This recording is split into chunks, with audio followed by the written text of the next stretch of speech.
What's up guys, welcome back to my channel for another episode of On the Shelf, a show where I experiment with different posing and display options with my collection in the hopes of giving you some ideas for your own displays. So if that's something that you're interested in, stick around because today I bring to you my Hot Toys Spider-Man collection, featuring 19 figures and 11 diorama bases, along with multiple accessories across two 6 series Munchie cases. But before we get started, if you like my content, do us a favor would you, hit that like button, notification bell and subscribe to the channel. Now let's get to it. Okay guys, let's take a look at Shelf 1 to start with, which consists of 10 figures and 6 diorama setups dedicated to Spider-Man Homecoming and Spider-Man Far From Home. This shelf was a fun one to build, but challenging at times to blend them all together and still give everything space to be seen as best as possible when viewing the shelf. For me, I'm always trying to fill all the blank space, like I'm trying to create a painting of moments blended together to immerse me in that world when I look at the shelf. The ability these things give you to create your own vision is very unique. So in creating this display, I wanted to tell a story of the first 2 films through the poses, with 3 figures for Homecoming and then the rest of the shelf dedicated to Far From Home. As we zoom in on each figure, I'll give you a rundown of the story behind the pose and my thoughts of that figure. Starting with the 3 figures in here representing Spider-Man Homecoming, the tech suit, the Iron Man Mark 47 and the homemade suit. I love Peter's journey in this film. It's fun, full of action and has plenty of heart, highlighted by the lessons he learns along the way, helping him grow by the end of the film. I love Jon Watt's style too and vibe for the film, and when that twist with the Vulture turning out to be his crush's father, man, that moment was gold. It's one of those movies we rewatch regularly. The tech suit, first shown in Captain America Civil War, is still one of my favourites. It's a great red and blue combo and I really like the black lines throughout the suit. Now, for this pose, I've modded the figure a bit by popping on a skin tone neck sleeve to create a more appealing, realistic look, and then I've chosen to give him the half-mast head sculpt from the integrated suit from No Way Home. And I did that because I think it works a lot better representing a younger Peter. My reason for having him standing like this, looking up and out into the distance, I feel represents how hopeful and excited he was to be a hero coming into that movie, and I love that combined with the Mark 47 hovering behind him here. Looking at the big dog now, Mr. Tony Stark, as seen in Homecoming, rocking the last mechanical suit he wore on film, the Mark 47. I recently had this guy posed up in my Iron Man collection, but when it came to building this display, it just felt right to make this his new home.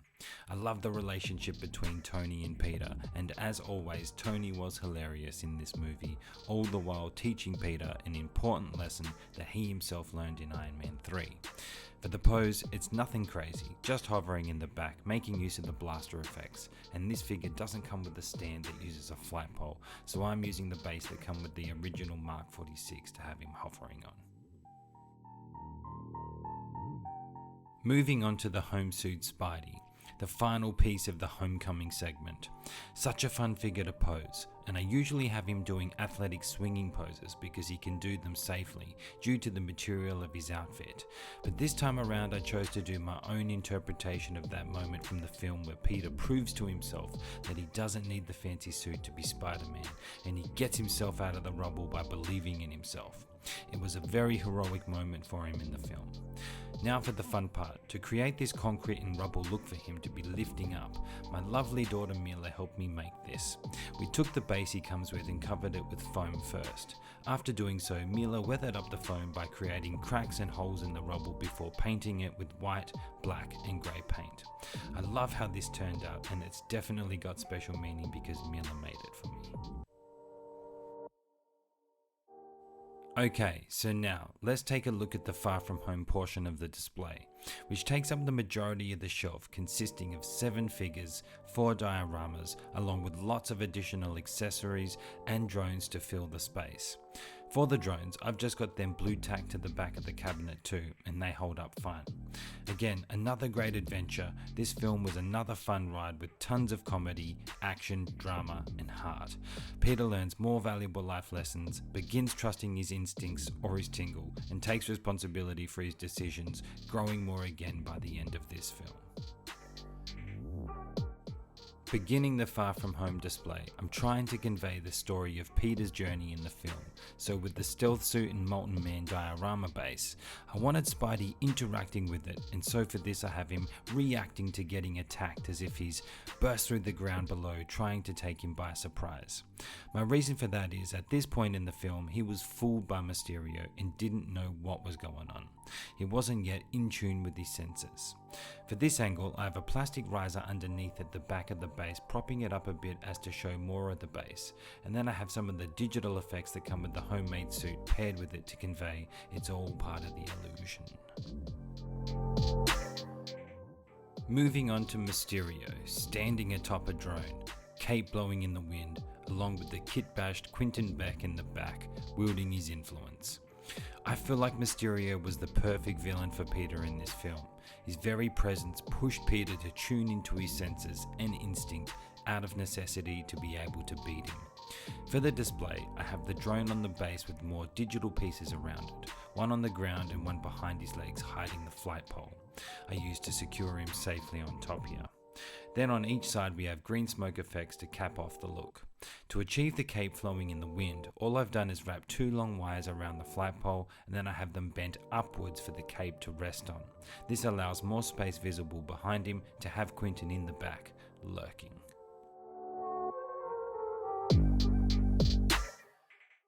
Looking at Quentin Beck, at first possible new mentor that turns out to be an enemy, teaching Peter another valuable lesson. I haven't done a ton of kit bashing, but this one, I knew off the bat I wanted to make use of that head sculpt. Plus, I just like how he looks in the back controlling the narrative. It goes well with Mysterio. For the kit bash, it's a basic Coup model body with some random suit clothes I bought from Toy Anxiety with the Edith glasses that come with the red and black upgraded suit. Now, to close out the shelf, I have 3 regular red and black upgraded suits and 1 battle damaged red and black suit. If you couldn't tell already, I do love this colour scheme of the red and black. Now, as I have 4, I decided to try and tell a story of the final battle in a way. Starting from the top with him flying in using the web wings, to battling the drones, followed by a Super Spidey landing pose, and then finally, beaten up but not beaten, standing strong, holding broken drone pieces, conveying victory at the end of the film.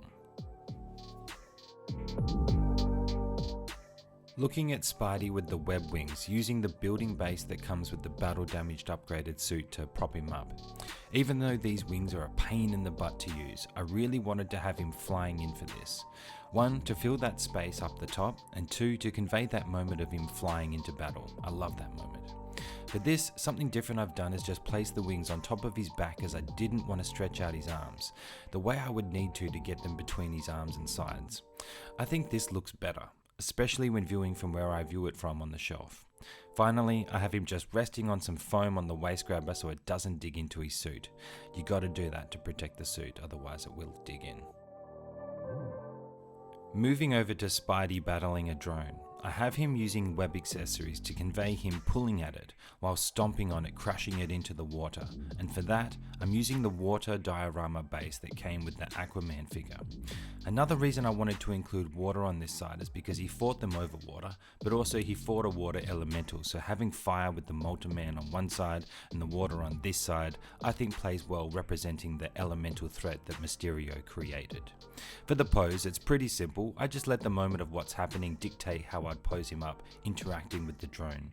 To help him balance, I have the waist grabber acting like a seat more so for his leg to go through, which actually works really well when balancing him. Now, onto my more dynamically posed red and black suit Spidey. The pose itself is one I did a while back, and I left it like this, as I want a pose like this represented on the shelf all the time. He's such a dynamic character, and I love trying to achieve dynamic poses with him. This one in particular, I must say, I'm obsessed with trying to create a crouching spider-like pose with the Hot Toy Spider-Man that I think looks athletic and natural. I'm pretty happy at the moment with this one, and I don't see myself changing it anytime soon, but I'm always tweaking.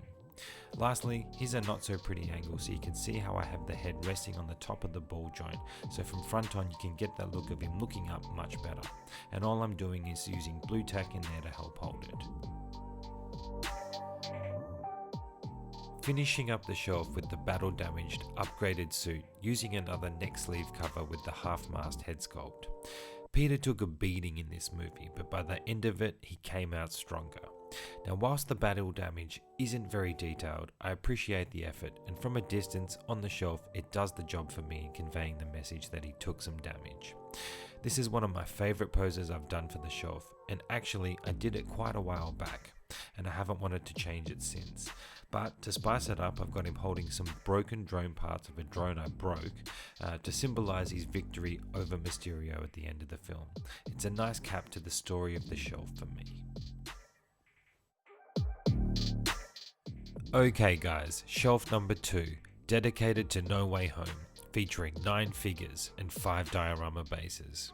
For this shelf, because it has some big dioramas, I really had to do some trial and error to get everything to fit together and be where I wanted them to be to create the display. No Way Home is such an epic movie, one of my favourites in fact. The nostalgia, the action, the story, all hit home. Me and Lani were cheering one minute and then bawling our eyes out the next. I chose to go for a more statuesque, movie poster look for this shelf, having Toby and his villains on one side and Andrew and his villains on the other side with Tom in the middle. So let's zoom in and take a closer look. Starting with Doc Ock and the Sandman base to kick off the shelf. I ended up putting these two together because it's the only way I could think of to conserve some space. They both take up a ton of room, but now that I have them together, I think it works. I really like the Sandman base. This is all I need to represent him in the collection. I'm good with that. It's good that he's big, it works better. The texture is cool too, but I am cautious when posing on it because it's rough, so do be aware of that. Doc Ock has presence. I loved him in Spider-Man 2, so to have him back was great to see. For this pose, I wanted to have it working with his expression, so I have him like he's climbing over the Sandman, with one tentacle on the ground at the back, one on the wall, and the other two coming toward you. I think that works with this expression when viewing the shelf. Moving on to the OG, Tobey Maguire. Man, I love his trilogy.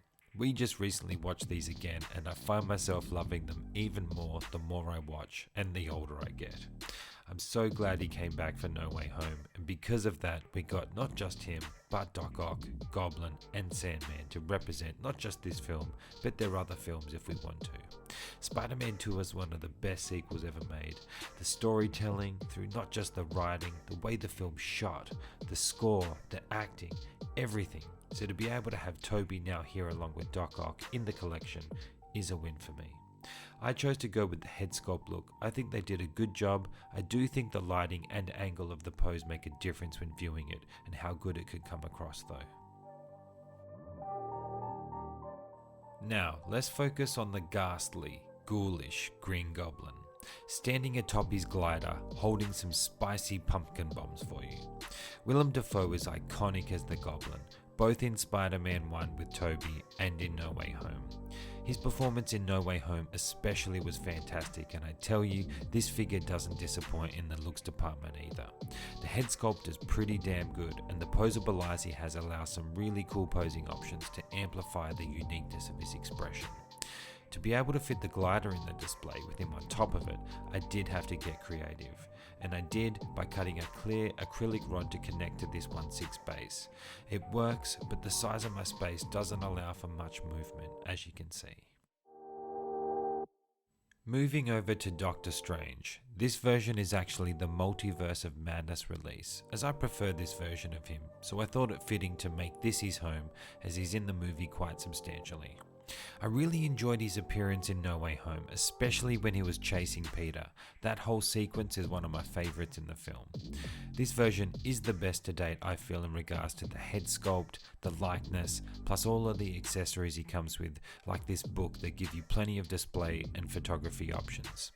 For this display though, I envision him hovering up in the back there, casting that final spell before making everybody forget who Peter is. And now, the right side portion of the shelf, we have the Amazing Spider-Man, Andrew and his villains, Electro and the Lizard. Starting with Andrew, this is the 2.0 version they released, which is stated as the Amazing Spider-Man, opposed to the No Way Home. Due to licensing, I'm assuming. But because of that, I feel the sculpt looks a little too young for me, so I opted to go for the masked portrait. And man, he had some great moments in this movie, especially when he catches MJ. That moment gets us every damn time.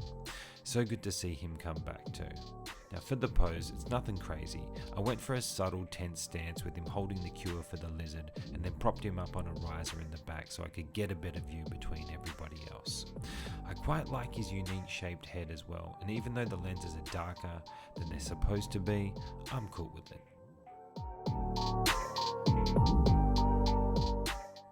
Moving over to Electro, Spidey's main villain in The Amazing Spider-Man 2, now with a rebrand for No Way Home. I much prefer this look for him. He's pretty chill for most of the movie until he gets a taste of that Tony Stark arc reactor power, but mostly he's not a bad guy like the Goblin. At least I don't think so. For the pose, I've got him hovering up in the air with electricity flowing around him to symbolize him charging up with his arms out, like he's saying, "What's up?" I'm also using some lighting effects from the first Miles Morales video game figure here, as I wanted to have electricity on his feet, chest and arms. And then lastly, for the head sculpt, I think it's a strong resemblance to Jamie Foxx, and I think they did a great job overall with this piece. What do you guys think? Filling up a ton of space on the side here, I have the Lizard diorama base. It's big, bulky, but quite good. Same as the Sandman. I'm okay with having him incorporated in a base. I don't think I need a full-size figure to represent him in this display. I chose to not have him sitting flat, but instead I've popped him up against the side of the plexiglass here, which changes the angle so we can have a better look at him. He is quite detailed. Moving on to the black and gold suit Spidey, which was the first figure released from No Way Home, I think, from memory. It's not the most accurate suit in comparison to how he looked in the film, but I do like the colour scheme and I like him with that magic gauntlet on. It's another one of those poses I've gone for where I see myself leaving him like this for a while because I love crouching athletic looking poses. It's what Spidey does, right? I have him balancing with his right hand, right toes and left foot flat on the ground. And I've really twisted that left leg so I can have the body more forward, making him appear really low. Then by having the right arm out in front, it also helps with getting him lower to the ground. Then I have his head looking up. To have it looking up like this, I've stuck it on with some blue tack in position, not attached to the ball joint, as you can see here. Kicking over to the red and blue final swingsuit. This guy is my newest addition to the collection, who I've pretty much just received at the time of making this video.